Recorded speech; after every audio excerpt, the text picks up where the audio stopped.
भगवान श्री कृष्ण ने गीता में कहा है कि कर्म ही पूजा है, कर्म ही भक्ति है, इसलिए कर्म को पूरे मन से करना चाहिए। नमस्कार, लाइफ चेंजर में आपका स्वागत है। आज इस वीडियो में हम विश्व के अद्वितीय ग्रंथ श्रीमद् भागवत गीता के बारे में बात करेंगे। श्रीमद् भागवत गीता एक ऐसा ग्रंथ जिसका नाम लेने मात्र से समस्त पाप नष्ट हो जाते हैं। भगवान श्री कृष्ण का हृदय है यह भागवत गीता। साक्षात भगवान के मुख से निकली गीता को सुनना व पढ़ना भला कौन नहीं चाहेगा। वास्तव में हमारे भगवान श्री कृष्ण ने इस गीता के माध्यम से दुनिया को बहुत कुछ बताने की कोशिश की है। ज्ञान, कर्म व भक्ति तीनों का संगम है भागवत गीता। भगवान श्री कृष्ण के मुख से निकली व वेद व्यास द्वारा विरचित श्रीमद् भागवत गीता में कुल 18 अध्याय हैं। यह 18 संख्या भगवान श्री कृष्ण व वेद व्यास जी से बहुत बड़ा संबंध रखती है। शायद इसी कारण वेद व्यास जी ने 18 संख्या को बहुत ज़्यादा प्रयोग किया है। भागवत गीता में 18 अध्याय हैं। महाभारत में 18 पर्व हैं। महाभारत का युद्ध 18 दिन तक चला। पुराणों की संख्या 18 है। उप पुराणों की संख्या भी 18 है। महाभारत में अक्षौहिणी सेना का परिमाण भी 18 था। अब आपको 18 संख्या का रहस्य पता चल गया होगा। श्रीमद् भागवत गीता में 700 श्लोक हैं और दुर्गा सप्तशती में भी 700 श्लोक हैं। भागवत गीता का 18वां अध्याय सबसे बड़ा है। इसमें कुल 78 श्लोक हैं और भागवत गीता का 15वां अध्याय सबसे छोटा है। इसमें कुल 20 श्लोक हैं। कहा जाता है कि गीता का नियमित पाठ करने वाले मानव के लिए इस संसार में कोई भी वस्तु दुर्लभ नहीं होती। भागवत गीता का महत्व स्वयं गीता के प्रारंभ में बताया गया है। वास्तव में श्रीमद् भागवत गीता का महात्म्य वाणी के द्वारा वर्णन करने के लिए किसी का भी सामर्थ्य नहीं है, क्योंकि भागवत गीता एक परम रहस्यमय ग्रंथ है जिसमें कि वेदों का सार व मुक्ति का द्वार का वर्णन किया गया है।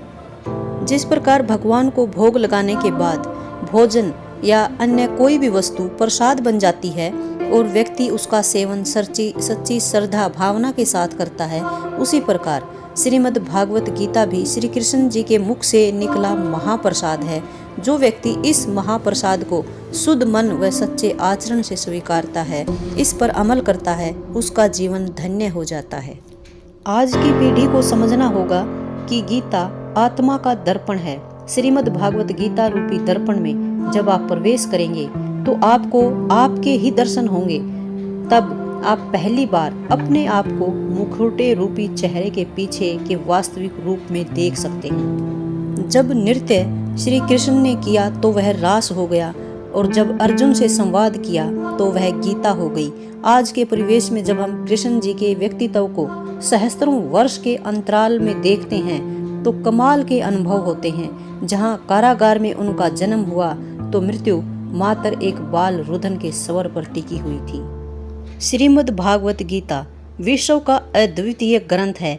इस पर अब तक न जाने कितनी ही टीकाएं लिखी जा चुकी हैं, लिखी जा रही हैं और भविष्य में भी लिखी जाएंगी, पर इसके गूढ़ भावों का अंत न आया है और न ही कभी आएगा। कारण है कि यह अनंत भगवान के मुख से निकली हुई दिव्य वाणी है।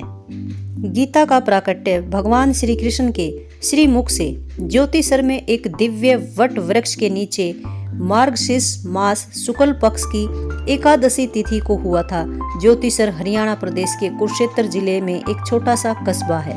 यह वट वृक्ष श्रीमद् भागवत गीता की उत्पत्ति का साक्षी है और ऐसी भी मान्यता है कि यहाँ पर ज्योतिषर नाम का जो तालाब है, उस तालाब में सभी देवता प्रकट हुए थे और उन्होंने भगवान के विराट स्वरूप के दर्शन किए थे।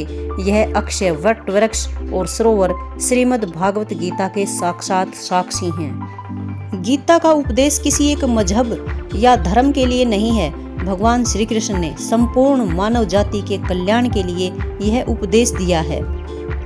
जिस तरह से कोई भी देश संविधान के अनुसार चलता है, उसी प्रकार मनुष्य जीवन को सुचारू रूप से चलाने के लिए नियम, कर्म, कर्तव्य का ज्ञान ही गीता का उपदेश है।